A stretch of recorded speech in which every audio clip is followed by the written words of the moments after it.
Hello రే నేను సూర్యాని.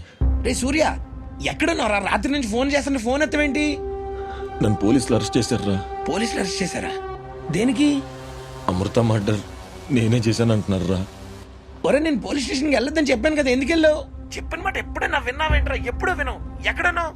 నన్ను హాస్పిటల్లో చంపాలని కూడా ట్రై చేశారురా. రే చంపడం ఏంట్రా? అసలు నువ్వు ఎక్కడున్నావు సూర్య? ఎవడా నువ్వు? ఫ్రెండ్ ఫోన్ చేసుకుంటానని పోలీసులు అంటున్నావు, మర్డర్ అంటున్నావు. అసలు ఎవడా నువ్వు? నా ఫోన్ ఎందుకు తీసుకున్నావు? ప్లీజ్ అన్న. ఒక నిమిషం నీ ఫోటో ఇస్తాను. ఎవడా నువ్వు? అరే అరే అరే అరే బాబు,